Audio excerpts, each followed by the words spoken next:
આગળના લેક્ચરની અંદર મિત્રો જોઈએ કે આપણે પરમાણ્વીય કક્ષકોનું સંમિશ્રણ, પરમાણ્વીય કક્ષકો કેવી રીતે સંમિશ્રણ પામે છે, મતલબ ધન સંમિશ્રણ, ઋણ સંમિશ્રણ, શૂન્ય સંમિશ્રણ. એથી સહેજ આગળ વધીએ આપણે. તો આ જે પરમાણુ કક્ષકોનું જે સંમિશ્રણ છે એ દિશાત્મક ગુણધર્મ દર્શાવતું નથી. મતલબ પરમાણુ કક્ષકો જે જોડાય છે એકબીજા સાથે સંમિશ્રિત થાય છે એ બંધના આકારો વિશે કોઈ માહિતી આપતા નથી. મતલબ બંધ કઈ દિશામાં, મતલબ એનો ખૂણો કયો બનશે, મતલબ એનો આકાર કયો બનશે એ વિશેની સંપૂર્ણ માહિતી મળતી નથી. મતલબ પરમાણુ કક્ષકોનું સંમિશ્રણ એ દિશાત્મક લાક્ષણિકતા સમજાવતું નથી. ઉદાહરણ આપીને સમજાવો. જોઈએ સાહેબ, ચલો. પરમાણુ કક્ષકોનું સંમિશ્રણ કોને થઈ શકે? તો કે સમકેન્દ્રીય, સરખા હોય એમના વચ્ચે હાઇડ્રોજન હાઇડ્રોજન, O2 O2, જુદા જુદા વિષમ કેન્દ્રીય HCl, HBr, KCl. તો સમકેન્દ્રીય એટલે સરખા પરમાણુઓ હોય, વિષમ કેન્દ્રીય એટલે જુદા જુદા પરમાણુ હોય, એ બધાને લાગુ પડે. બીજું દ્વિપરમાણુયને લાગુ પડે ને બહુપરમાણુય કેન્દ્રોને બી લાગુ પડે. મતલબ દ્વિપરમાણુ બે પરમાણુ જોડીને અણુ બનાવતા હોય, અથવા તો 3-4 પરમાણુ HNO3 H2SO4 બહુ બધા ભેગા થઈને. એટલે કે આ પરમાણુ કક્ષકોનું સંમિશ્રણ કોને લાગુ પાડી શકાય? એક કેન્દ્રીય, બહુકેન્દ્રીય, સમકેન્દ્રીય, વિષમ કેન્દ્રીય. સમકેન્દ્રીય એટલે સરખા પરમાણુ હોય, વિષમ કેન્દ્રીય એટલે જુદા જુદા પરમાણુ હોય. આ બધા અણુઓને આપણે લાગુ પાડી શકીએ. દાખલા તરીકે આપણે મિથેનની વાત કરીએ તો મિથેનમાં કાર્બન પરમાણુ જેની ઇલેક્ટ્રોન રચના, કાર્બન પરમાણુ 6 છે electron, 1s2 2s2 2px1 2py1 2pz0. હવે આપણને ખબર છે કે સાહેબ કાર્બન પરમાણુ એટલે 14મો સમૂહ. 14મો સમૂહ એટલે બાહ્યતમ કક્ષામાં 4 ઇલેક્ટ્રોન છે. તો કે સાહેબ છે જો બાહ્યતમ કક્ષા કહેવાય, આ 1s2 એટલે અંદરનું હિલિયમ કહેવાય, આ અંદરની કક્ષા કહેવાય. 2 3 4 ઇલેક્ટ્રોન. તો કે સાહેબ કાર્બન પરમાણુ 4 બંધ બનાવે. હવે 4 બંધ બનાવવા માટે એની જોડે 4 અયુગ્મિત ઇલેક્ટ્રોન હોવા જોઈએ, કારણ કે ભાગીદારી કરે. હવે કાર્બન પરમાણુની વાત કરીએ તો 2 યુગ્મિત છે અને 2 અયુગ્મિત છે. તો જો એને બંધ બનાવવો હોય, 4 બંધ બનાવવાના, તો 4 બંધ બનાવવા માટે એની જોડે 4 જણા ભાગીદારી કરે. એટલા માટે એને શું કરવું પડે? તો સાહેબ 2 ઇલેક્ટ્રોન હતા ને એને એક એક કરી દેવા પડે. એટલે કે આને કહેવાય ઉત્તેજિત અવસ્થા. મતલબ કાર્બન પરમાણુ એની અંદરની કક્ષકમાંથી એક ઇલેક્ટ્રોન જે ડબલ હતો એને બહાર મોકલી દેશે. જુઓ આ 2s2 હતો એની જગ્યાએ અહીંયા આ 2s2 નો એક ઇલેક્ટ્રોન અહીંયા 2pz માં મોકલી દેશે. તો આ જે ફૂદડી મારી આપણે ઉપર એને કહેવાય ઉત્તેજિત અવસ્થાની ઇલેક્ટ્રોન રચના. આ સાદી ધરા અવસ્થાની ઇલેક્ટ્રોન રચના, આ ઉત્તેજિત અવસ્થાની ઇલેક્ટ્રોન રચના. તો અહીંયા જે 2s2 હતો એમાંથી 2s1 થઈ ગયો, 2pz માં એક ઇલેક્ટ્રોન જતો રહ્યો. એટલે હવે કાર્બન પરમાણુ જોડે કેટલા અયુગ્મિત ઇલેક્ટ્રોન થયા? 4 અયુગ્મિત. તો કાર્બન પરમાણુ જોડે જો 4 ઇલેક્ટ્રોન અયુગ્મિત હોય તો 4 બંધ બનશે. પણ સાહેબ આ ઇલેક્ટ્રોનને આમ કૂદકો મારીને આગળ મોકલવા માટે, મતલબ પરમાણુને ઉત્તેજિત કરવા માટે ઊર્જા ક્યાંથી લાયા? તો કે મળે સાહેબ પેલા કાર્બન અને હાઇડ્રોજન જોડાશે. આપણે આગળ તો જોઈ ગયા સંયોજકતા બંધનવાદમાં કાર્બન અને હાઇડ્રોજન જોડાતા તો 435.8 કિલોજૂલ ઊર્જા મુક્ત થતી હતી. તો એ ઊર્જા મુક્ત થતી હતી એ ઊર્જા અહીંયા પરમાણુને ઉત્તેજિત કરવા માટે લાગુ પડી જશે. એટલે કે આ ઉત્તેજન માટે જરૂરી ઊર્જા જ્યારે કાર્બન અને હાઇડ્રોજન જોડાય છે ત્યારે મુક્ત થતી ઊર્જા જોડે સરભર કરી દેશે. એટલે આમાં ઊર્જા બહારથી જરૂર પડશે નહીં. ઓકે સાહેબ, ટૂંકમાં કાર્બન પરમાણુને 4 બંધ બનાવવા માટે કાર્બન પરમાણુને ઉત્તેજિત કરવો પડે. આ ઉત્તેજિત અને ધરા અવસ્થા, પહેલી રીતે સામાન્ય ઇલેક્ટ્રોન રચના લખીએ એ ધરા અવસ્થા, નિમ્નતમ અવસ્થા અથવા ભૂમિ અવસ્થા કહેવાય. પછી આ ઇલેક્ટ્રોનને કૂદકો મારીને આપણે બહાર મોકલ્યો એટલે મેક્સિમમ અયુગ્મિત ઇલેક્ટ્રોન બનાવ્યા. મતલબ સંયોજકતા કક્ષકનું વિસ્તરણ કર્યું, મતલબ સંયોજકતા કક્ષક લાંબી કરી. એના કારણે આપણે વધુ બંધ બનાવી શકીએ. તો માટે કાર્બન પરમાણુ 4 બંધ બનાવશે. તો આ કાર્બનની ચારે કક્ષકોમાં એક એક અયુગ્મિત ઇલેક્ટ્રોન હોવાને કારણે 4 હાઇડ્રોજન પરમાણુ એની જોડે ભાગીદારી કરશે.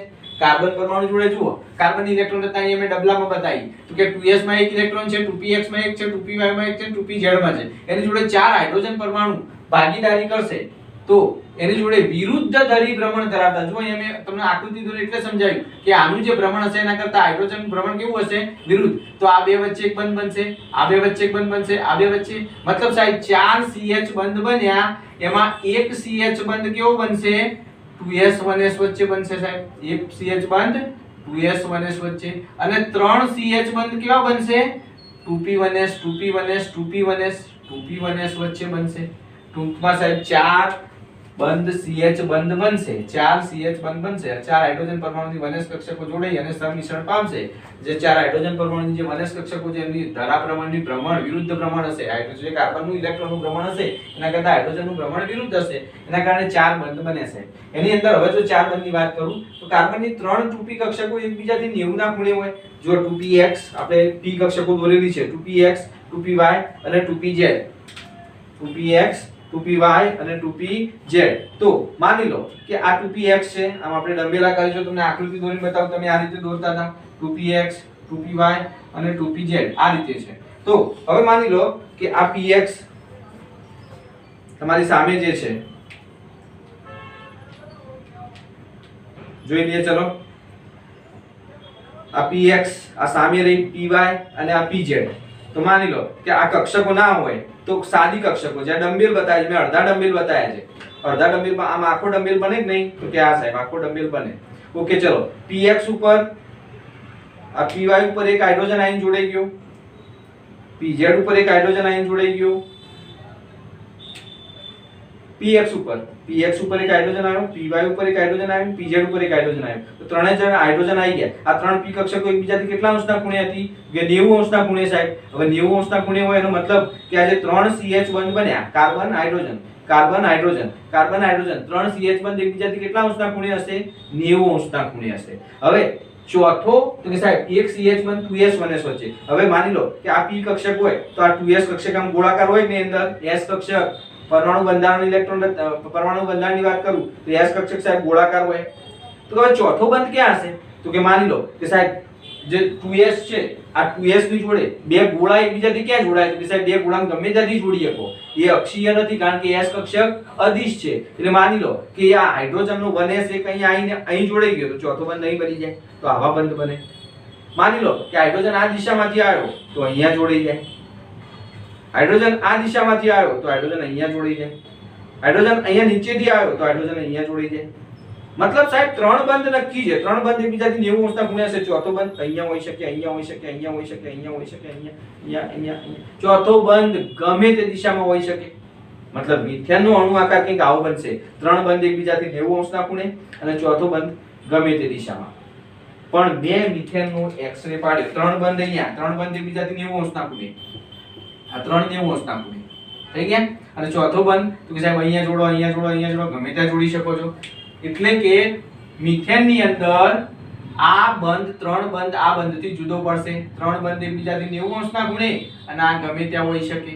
બીજી એક વાત કહું સાહેબ, આ 2s 1s વચ્ચે 2s 1s વચ્ચે જે બંધ બન્યો એ બંધ અને આ 2p 1s વચ્ચે જે બંધ બન્યો 2p 1s વચ્ચે એ બંધમાં બંધ લંબાઈ જો આ s કક્ષક ગોળાકાર હોવાથી આ બંધ ટૂંકો હશે અને આ 2p 1s વચ્ચેનો જે બંધ હશે એ કેવો હશે? લાંબો હશે. મતલબ એવું કહી શકું કે સાહેબ ત્રણ બંધ લાંબા જુઓ. મિથેનનો અણુ આકાર કંઈક આવો બનશે. C આ C H H H ત્રણ બંધ લાંબા અને એક બંધ ટૂંકો આવું હશે. આ એકબીજાથી 90 અંશના ખૂણે છે. એકબીજાથી 90 અંશના ખૂણે છે. દેખાય છે? આમ હશે. વાસ્તવમાં આ રીતનું આ જે બતાવ્યું છે ને મેં આ રીતનું છે આમ. અને ચોથો બંધ ગમે ત્યાં એટલે એ બી પાછો કેવો હશે? ટૂંકો હશે. વાસ્તવમાં મેં મિથેનનો એક્સ-રે પાડ્યો તો મિથેનના એક્સ-રે માં તો ચારે ચાર બંધ સરખી લંબાઈના જણાયા. ચારે ચાર બંધ. અહીંયા તો ત્રણ બંધ 90 ના ખૂણે અને ચોથો બંધ ગમે ત્યાં હતો. જ્યારે એક્સ-રે પાડ્યો તો એક્સ-રે ની અંદર ચારે બંધ સરખી લંબાઈના, ચારે ખૂણાઓ સરખી લંબાઈના 109.5 જણાયા. એનો મતલબ એવો થાય કે એક્સ-રે ની અંદર જે માહિતી મળે છે એ જ સાચી હોય. આપણે આપણો એક્સ-રે પડાવીએ, એક્સ-રે માં જે જોવા મળે એ જ સાચું હોય. પછી તમે એમ કહો કે આમ છે તેમ છે, બધી ખોટી વાત. મિથેનનો એક્સ-રે પાડ્યો તો એક્સ-રે માં આ વસ્તુ જોવા મળી જે પરમાણુ કક્ષકોના સંમિશ્રણથી આપણે સમજાવી શકતા નથી. એનો મતલબ કે આ જે ખૂણાઓ અથવા આ જે આકાર, આ સમચતુષ્ફલકીય રીતે જે ચાર બંધ બન્યા છે એ આ પરમાણુ કક્ષકોનું સંમિશ્રણ સમજાવી શકતું નથી. પરમાણુ કક્ષકોનું સંમિશ્રણ તો આવું કે છે. મતલબ ત્રણ બંધ એકબીજાથી 90 અને ત્રણ બંધ સરખા અને ચોથો બંધ ટૂંકો જે ગમે તે દિશામાં હોય. એવો મિથેનનો અણુ છે? ના સાહેબ, મિથેનનો અણુ તો આવો છે. મતલબ ત્રણ CH બંધ 2p 1s વચ્ચે જે રચાતા હતા એ લાંબા હતા. જે એક CH બંધ 2s 1s વચ્ચે જે બંધ બને છે જે ટૂંકો છે એનાથી જુદો પડે છે. મતલબ ચારે બંધ જુદા જુદા કહેવાય. ત્રણ એક બાજુ ને એક જુદો. અક્ષર કિરણ વર્ણપટને આધારે મળેલી માહિતી અનુસાર મિથેનમાં ચારે CH બંધ સરખી લંબાઈના મળ્યા. ચારે બંધ વચ્ચેનો ખૂણો સરખો જોવા મળે, માટે પરમાણુ કક્ષકોનું જે આ સંમિશ્રણ જે આપણે કીધું, જે આગળની સંયોજકતા બંધન વાત પ્રમાણે વાત કરી, તો જે પરમાણુ કક્ષકો સંમિશ્રિત થાય છે એ સંમિશ્રણ દિશાત્મક ગુણધર્મ આ જે ચોક્કસ દિશામાંથી જોડાય છે એ વસ્તુ સમજાવી શકતો નથી. તો તમે આ જ ઉદાહરણ તમે પાણીનું લઈને બી કરી શકો, એમોનિયાનું ઉદાહરણ લઈને પણ આ વસ્તુ સમજાવી શકો. તો આપણી ચોપડીમાં સમજાવી નથી એટલે આપણે સમજાવતા નથી, આપણે મિથેનને આધારે આ વસ્તુ સમજાવી શકીએ. એના પછી આગળ વધીએ તો સંમિશ્રણના પ્રકાર અને સહસંયોજક બંધનો સ્વભાવ. મતલબ સંમિશ્રણ થાય ત્યારે કઈ રીતે થાય, તો કે સાહેબ SS કક્ષક જોડાય, SP કક્ષક જોડાય, SP જોડાય, PP જોડાય, જુદી જુદી રીતે જોડાતા હોય. તો સહસંયોજક બંધના સંમિશ્રણને આધારે બે પ્રકાર પડે, સિગ્મા બંધ અને પાઈ બંધ. સંમિશ્રણના બંધને આધારે સિગ્મા બંધ ક્યારે બને અને પાઈ બંધ ક્યારે બને, મેં પહેલા જ કીધું હતું. આ જે આડી કક્ષક હોય એ અક્ષીય સંમિશ્રણ કહેવાય. જે આડી કક્ષક આપણે જનરલી આપણી ચોપડીમાં PZ જ બતાવીશું. આ જે આડી કક્ષક જે બતાવીશું જનરલી દરેક જગ્યાએ આ જે કક્ષક છે કઈ છે, PZ છે. હવે PZ ની જોડે બીજી PZ આઈને જોડાશે તો આ જે બંધ બનશે ને એમાં સંપૂર્ણ સંમિશ્રણ થશે, એટલે આ સિગ્મા બંધ બનશે. પણ જો ઊભી ઊભી કક્ષકો બે મૂકીએ તો અહીંયા આ જે અક્ષો એકબીજા સાથે જોડાતી નથી, એ પાસેથી જોડાય છે, મતલબ સ્પર્શીય જોડાણ થાય. આમ ઊભી ઊભી બે જોડાય તો સંપૂર્ણપણે સંમિશ્રિત થશે નહીં. સંપૂર્ણપણે સંમિશ્રણ આમ કક્ષકો આમ જોડાશે, એની જગ્યાએ જો આમ જોડાય તો સંપૂર્ણ સંમિશ્રણ થઈ જાય, અને સંપૂર્ણ સંમિશ્રણ થાય તો સિગ્મા બંધ બને. મતલબ બંધના બે પ્રકાર, સિગ્મા બંધ અને પાઈ બંધ. સિગ્મા બંધ કોને કહેવાય, તો કે જુઓ સાહેબ, આંતર કેન્દ્રીય અક્ષ ને બંધન પામેલી કક્ષકોના છેડાઓ સંમિશ્રણ પામે. અને જો આ કક્ષક, જો કક્ષકમાંથી પસાર થતી અક્ષ હોય ને એને પરમાણુ કક્ષકની અક્ષ કહેવાય, અને આ વચ્ચે આ એક બિંદુમાંથી પસાર થતી આ જે છે એને આંતર કેન્દ્રીય અક્ષ, અને આને હું આના ઉપર મૂકી દઉં તો એનો મતલબ એવો થાય કે સાહેબ આંતર કેન્દ્રીય અક્ષ એ જ પરમાણુ કક્ષકની અક્ષ બની ગઈ. સમજ પડી નહીં? જુઓ, પરમાણુ કક્ષકની અક્ષ આની કહું તો આ રહી, આની કહું તો આ રહી, આની કહું તો આ રહી. અહીંયા જુઓ, આ જે આડી લીટી દોરી એ આંતર કેન્દ્રીય અક્ષ. હવે આ પરમાણુ કક્ષકને હું આના ઉપર મૂકી દઉં તો શું બને, તો કે સાહેબ પરમાણુ કક્ષકની અક્ષ જે છે એ જ આંતર કેન્દ્રીય અક્ષ બની જાય. અને આવી પરમાણુ કક્ષકોના અક્ષીય જોડાણથી બંનેની અક્ષો જોડાય, અક્ષો શીર્ષ માથું જોડાય ત્યારે જે બંધ બને એને સિગ્મા બંધ કહેવાય. આંતર કેન્દ્રીય અક્ષ ઉપર, આંતર કેન્દ્રીય અક્ષ ઉપર સંમિશ્રણ પામેલી હોય, બંધન પામેલી હોય, એમાં કક્ષકોના છેડાઓ શીર્ષ માથું સંમિશ્રણ પામે. શીર્ષ ઉપર અથવા અક્ષીય સંમિશ્રણ કહેવાય, અને શીર્ષ ઉપર સંમિશ્રણ થયું કહેવાય અથવા અક્ષીય સંમિશ્રણ થયું કહેવાય. તો એ જે બંધ બનશે એને સિગ્મા બંધ કહીશું. સિગ્મા બંધની વ્યાખ્યા ખબર પડી ગઈ. આંતર કેન્દ્રીય અક્ષ અને પરમાણુ કક્ષકની અક્ષો એકબીજાને સરખી જ હોય, અને આવી પરમાણુ કક્ષકોની અક્ષો એકબીજા સાથે અક્ષીય સંમિશ્રણથી છેડાઓથી સંમિશ્રિત થાય ત્યારે જે બંધ બને એને સિગ્મા બંધ કહેવાય. જેમ કે તમારી ચોપડીમાં આકૃતિ જુઓ, SS સંમિશ્રણ, કે સાહેબ S કક્ષકમાં તો અક્ષ હોતી જ નથી, અક્ષ હોતી નથી એટલે બે ગોળાઓને સાહેબ ભેગા કરવા હોય, આ S કક્ષક, આ S કક્ષક, તો ગમે તે દિશામાં અક્ષ હોય એટલે આ સિગ્મા બંધ બનશે. બરાબર? પછી PZ વચ્ચે સિગ્મા બંધ બનશે, PZ વચ્ચે સિગ્મા બંધ બનશે. હવે હું એમ કહું કે PX, તો સાહેબ PX માં પાઈ બંધ બનશે. અહીંયા સંપૂર્ણ સંમિશ્રણ થશે નહીં. તો સિગ્મા બંધ કોણ કોણ બનાવી શકે, તો સાહેબ જો SS બનાવી શકે, S, બીજું PZ, ત્રીજું તો કે સાહેબ P કક્ષક અને S, આ બે જોડાય તો એ સિગ્મા બંધ બને. જો PZ અને S કક્ષક તો સિગ્મા બંધ બને. તો જો અંદર સંમિશ્રણમાં SS સંમિશ્રણ આપ્યું છે, પછી S અને P સંમિશ્રણ આપ્યું છે, અને PP સંમિશ્રણ આપ્યું છે. જે PP સંમિશ્રણ છે એ PZ સમજવાનું આપણે. તો એ ત્રણેય સંમિશ્રણો સિગ્મા બંધ બનાવે છે. પહેલી જે ત્રણ આકૃતિ આપી પેજ નંબર 116 ઉપર જુઓ તમે, સિગ્મા બંધની આકૃતિ વ્યાખ્યા આપી છે, પછી ત્રણ પ્રકાર આપ્યા છે. SS સંમિશ્રણ, તો કે એક પરમાણુ કક્ષકની S કક્ષક બીજી પરમાણુની S કક્ષક વચ્ચે સંમિશ્રણ થાય તો એને SS સંમિશ્રણ કહેવાય. એક પરમાણુની S PZ કક્ષક બીજી પરમાણુની PZ કક્ષક વચ્ચે સંમિશ્રણ થાય તો એને PP કક્ષક સંમિશ્રણ કહેવાય. એક પરમાણુની S કક્ષક અને બીજા પરમાણુની P કક્ષક વચ્ચે સંમિશ્રણ થાય તો એને SP સંમિશ્રણ કહેવામાં આવે. ઓકે, એના પછી પાઈ બંધની વાત કરીએ. તો કે પાઈ બંધ કોને કહેવાય, તો કે પરમાણુ કક્ષકોની અક્ષો, જુઓ આ રહી પરમાણુ કક્ષકની અક્ષ, આંતર કેન્દ્રીય અક્ષને લંબ હોય. પરમાણુ કક્ષકની અક્ષ એટલે મતલબ આ આંતર કેન્દ્રીય અક્ષ એટલે આડી અક્ષ. હવે એના ઉપર આપણે પરમાણુ કક્ષક મૂકી તો સાહેબ આ પરમાણુ કક્ષકમાંથી પસાર થતી હોય એને પરમાણુ કક્ષકની અક્ષ કહેવાય. તો આ એકબીજાને લંબ, ફરી બોલું છું, આ જે છે આંતર કેન્દ્રીય અક્ષ એ પરમાણુ કક્ષકની અક્ષને લંબ, પણ જે પરમાણુ કક્ષકો એકબીજાની જે પરમાણુ કક્ષકો છે એકબીજાને સમાંતર હોય, સંયોજાતી સંમિશ્રણ પામતી પરમાણુ કક્ષકોની અક્ષો એકબીજાને સમાંતર આંતરકેન્દ્રીય અક્ષને લંબ હોય અને આવી પરમાણુ કક્ષકો પાસેથી જોડાય, સ્પર્શીય જોડાય ત્યારે રચાતા બંધને પાઈ બંધ કહીશું. પરમાણુ કક્ષકોની અક્ષો એકબીજાને સમાંતર, પરમાણુ કક્ષકોની અક્ષો એકબીજાને સમાંતર અને આંતરકેન્દ્રીય અક્ષને લંબ. આડી જે છે આંતરકેન્દ્રીય અક્ષ આની જોડે લંબ, પણ આ બે એકબીજાને સમાંતર હોય. જે સમાંતર છે પરમાણુ કક્ષકોની અક્ષો એકબીજાને સમાંતર, આંતરકેન્દ્રીય અક્ષને લંબ અને એ રીતે જે જોડાણ થાય એમાં બાજુમાંથી સંમિશ્રણ થાય એના કારણે રચાતા બંધને શું કહીશું આપણે? પાઈ બંધ. આ બંધમાં ભાગ લેતા પરમાણુના તલની ઉપર એટલે પાઈ બંધને તમે આ રીતે બી દર્શાવી શકો, અથવા તો ચોપડીમાં અમુક જગ્યાએ આમ બતાવ્યું છે, રકાબી જેવો ભાગ બતાવ્યો છે, તો પાઈ બંધને તમે આ રીતે પણ દર્શાવી શકો. તલની ઉપર અને તલની નીચે સંયોજાતા પરમાણુની ભાગ લેતા પરમાણુના તલની ઉપર અને નીચે રકાબી જેવું ભારિત વાદળ રચાય છે. હવે જે સંપૂર્ણ સંમિશ્રણ થશે એવા સાહેબ પરમાણુ કક્ષકો એકબીજામાં ઘૂસી જશે, સંપૂર્ણ સંમિશ્રણ થાય એના કારણે બંધ પ્રબળ બનશે. સંપૂર્ણ સંમિશ્રણ ક્યારે થાય? સાહેબ છેડાઓ સંમિશ્રિત થાય, મતલબ સિગ્મા બંધ બને ત્યારે સંમિશ્રણ વધુ પ્રમાણમાં થાય અને જો સંમિશ્રણ વધુ પ્રમાણમાં થાય તો બંધ મજબૂત બને. જ્યારે પાઈ બંધ બનશે ત્યારે પરમાણુ કક્ષકોનું સ્પર્શીય પાસેથી જોડાતા હોવાને કારણે સંપૂર્ણ સંમિશ્રણ થશે નહીં, મતલબ અહીંયા અક્ષીય જોડાણ થશે નહીં. માટે પાઈ બંધમાં ઓછું સંમિશ્રણ થતું હોવાને કારણે પાઈ બંધ નિર્બળ હોય છે. કારણ પૂછે કે સિગ્મા બંધ મજબૂત હોય છે જ્યારે પાઈ બંધ નિર્બળ હોય છે, સમજાવો. તો સિગ્મા બંધમાં સંપૂર્ણ સંમિશ્રણ થતું હોવાથી, અક્ષીય સંમિશ્રણ થતું હોવાથી, સંમિશ્રણની માત્રા વધુ હોવાને કારણે પ્રબળ આકર્ષણથી જોડાય છે. માટે સિગ્મા બંધ મજબૂત હોય છે. પાઈ બંધની અંદર સ્પર્શીય અક્ષીય સંમિશ્રણ થતું નથી એટલે પાસેથી ઊભા જોડાતા હોવાને કારણે બે પરમાણુ કક્ષકો એકબીજાને સમાંતર રહે તે રીતે જોડાતા હોવાને કારણે અંશતઃ સંમિશ્રણ થતું હોવાને કારણે આકર્ષણ ઓછું હોય છે. માટે પાઈ બંધ નિર્બળ હોય છે.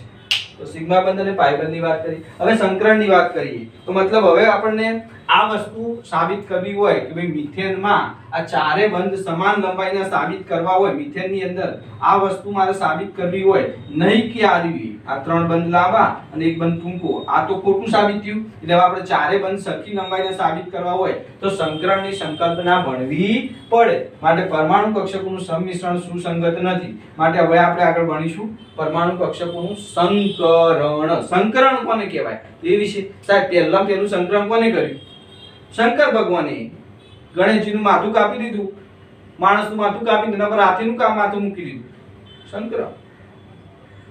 જુદી જુદી જાતો એકબીજા સાથે મિક્સ કરી નવી જાત ઉત્પન્ન કરી. ઘોડો અને ગધેડો ભેગો કરીને ખચ્ચર, લાયન અને ટાઈગર ભેગા કરીને લાઈગર. આવું નવું બનાવ્યું આપણે. એવી જ રીતે જુદી જુદી કક્ષકો ભેગી કરીને નવી કક્ષકો ઉત્પન્ન કરવાની ક્રિયા એને કહેવાય સંકરણ. પણ એ જે કક્ષકો હોય એ કોઈ એક જ પરમાણુ હોય એવું નહીં. આ હાઇડ્રોજન પરમાણુ ના ક્લોરીન પરમાણુ બે જુદી જુદી પરમાણુ કે મારી S કક્ષક પેલો કે મારી P કક્ષક એવું નહીં.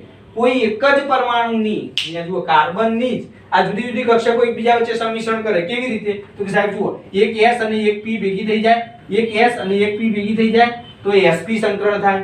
એક S અને બે P ભેગી થાય તો sp2 બને.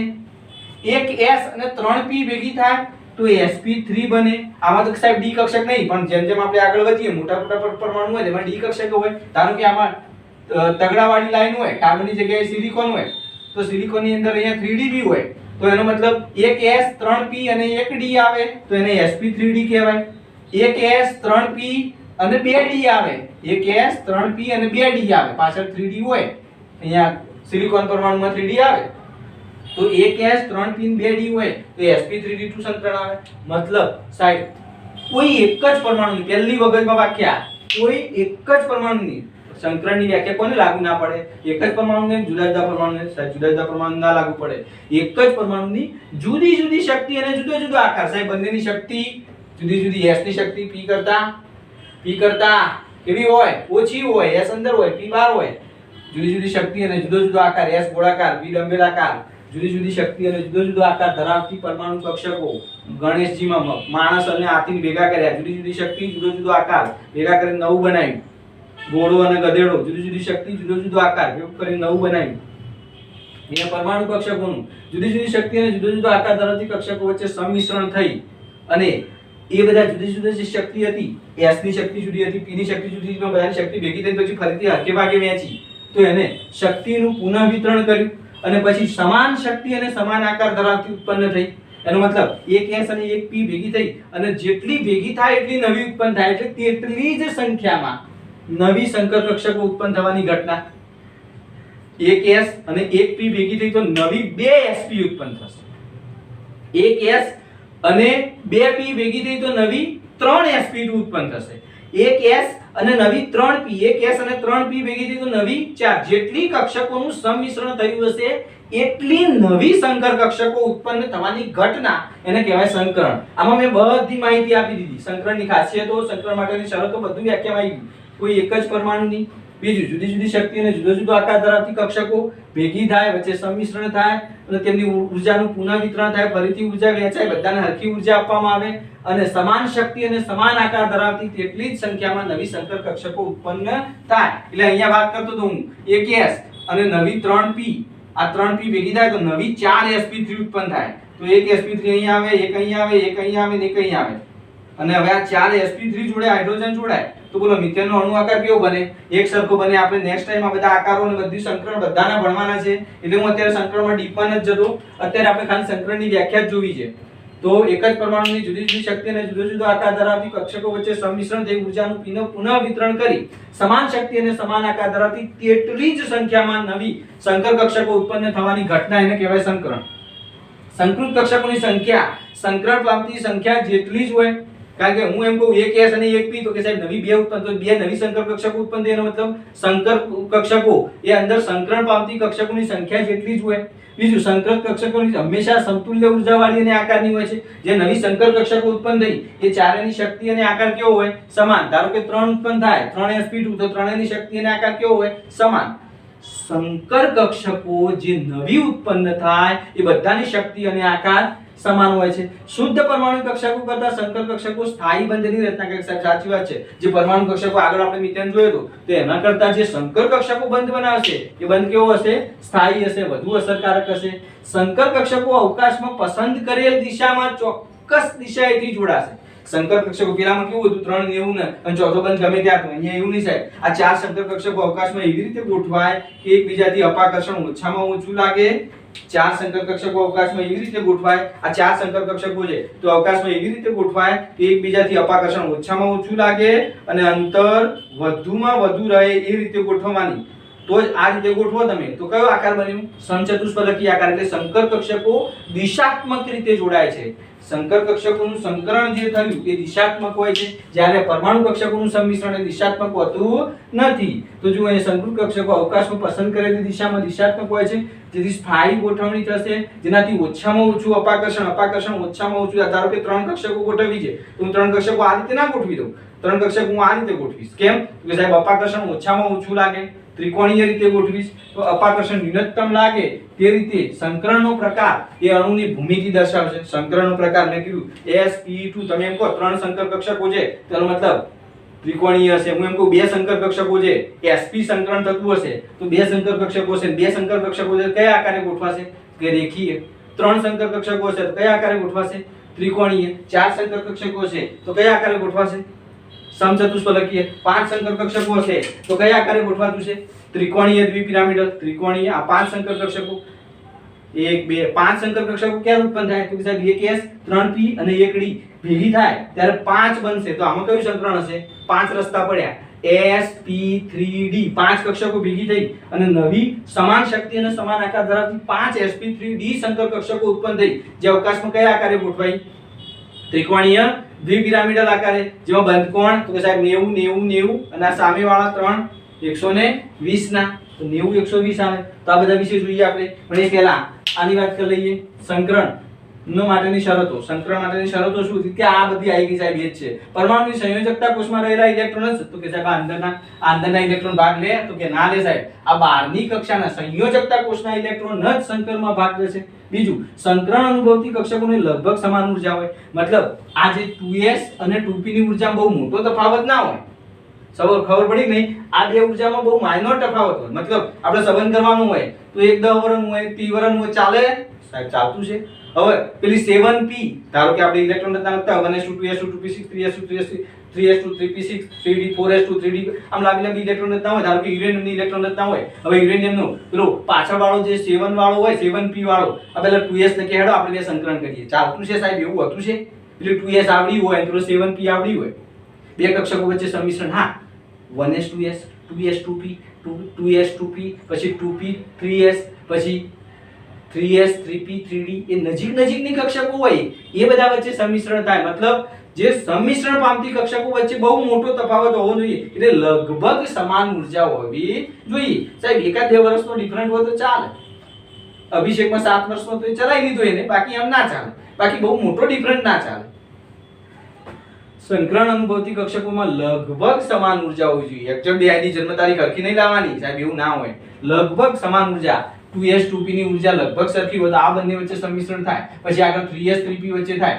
3s 3p 3d વચ્ચે થાય એ બધી ઊર્જાઓ લગભગ સરખી હોય સંકરણ અગાઉ ઇલેક્ટ્રોનની બઢતી અનિવાર્ય શરત નથી એટલે દરેકમાં સંકરણ કરતી વખતે આ ઇલેક્ટ્રોન કૂદકો મારીને આગળ મોકલવું એવું જરૂરી નથી અમુકમાં એવું હોય કે અહીંયા ધારો કે નાઇટ્રોજનની જ વાત કરું નાઇટ્રોજનમાં 2s2 2px1 2py1 2pz1 ક્યાંથી કૂદકો મરાવશો તમે અહીંયા આ 2s2 નો ઇલેક્ટ્રોનને પાછળ મોકલે તો કોઈ કક્ષક ખાલી તો હોવી જોઈએ ને સાહેબ કોઈ ખાલી કક્ષક તો હા નહીં તો એનો મતલબ અહીંયા 2d હોત તો 2d હોતી છે સાહેબ બીજા શક્તિ સ્તરમાં s અને p હોય એટલે અહીંયા નાઇટ્રોજન માટે હું ઇલેક્ટ્રોનને કૂદકો ના મારી બોલે નાઇટ્રોજન 3 જ બંધ બનાવશે તો સાહેબ એમોનિયમ 3 જ બંધ બનાવે છે ને NH3 એટલે કે દરેક સંકરણની અંદર ઇલેક્ટ્રોનની બઢતી ઇલેક્ટ્રોનને કૂદકો મરાવો ઉત્તેજિત અવસ્થામાં લઈ જવું એવું અનિવાર્ય આ મોટે ભાગે એવું થશે કે પરમાણુ મેક્સિમમ વધુ બંધ બનાવવાનો પ્રયત્ન કરશે પણ શક્ય હોય તો સાહેબ તો કૂદકો મરાવો શક્ય જ ના હોય તો કે અનિવાર્ય શરત નથી જરૂરી ખરી પણ દરેકમાં જરૂરી છે એવું કહી શકાય નહીં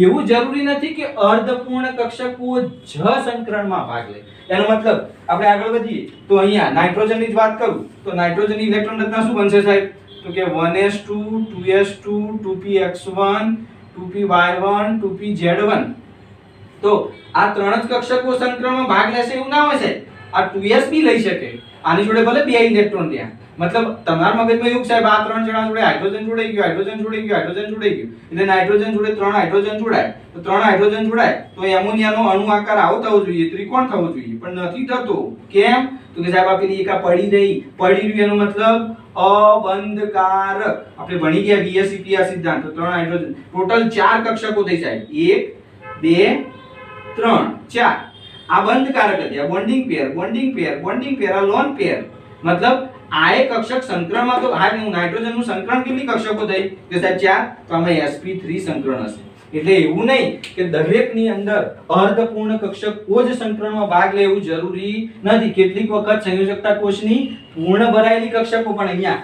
પૂર્ણ ભરાયેલી કક્ષક આ પણ સંકરણમાં ભાગ લેશે એક s અને 3p ભેગી થઈને નવી જે ઉત્પન્ન થશે એ ચારે આ કઈ બની sp3 sp3 ચાર sp3 બની એની જોડે હાઇડ્રોજન જોડાશે હાઇડ્રોજન 3 જ જોડાશે એક પડી જશે એટલે કે સંકરણની અંદર ખાલી અર્ધપૂર્ણ કક્ષકો જ ભાગ લે એવું જરૂરી નથી સંયોજકતા કોષની પૂર્ણ ભરાયેલી કક્ષકો પણ સંકરણમાં ભાગ લેશે હવે સંકરણની વાત કરીએ તો જો sp સંકરણ એટલે આપણા મગજમાં ક્લિયર હોવું જોઈએ એક s અને એક p ભેગી થઈને નવી બે sp બનતી છે અને નવી બે હોય તો બે અવકાશમાં કયા આકારે ગોઠવાય સાહેબ રેખીય આકારે બંધકોણ કેટલો હોય 180 નો હવે સાહેબ એક sp2 બોલું એનો મતલબ એક s અને 2p એક s અને 2p ભેગી થઈને નવી કેટલી ઉત્પન્ન થાય તો કે 3 અવકાશમાં કયા આકારે ગોઠવાય સમતલીય ત્રિકોણ આકારે બંધકોણ કેટલો હોય 120 એક s 3p ભેગી થાય કે સાહેબ એક s અને 3p ભેગી થઈ એક s અને 3p ભેગી થઈ તો નવી કેટલી ઉત્પન્ન થાય 4sp3 તો આ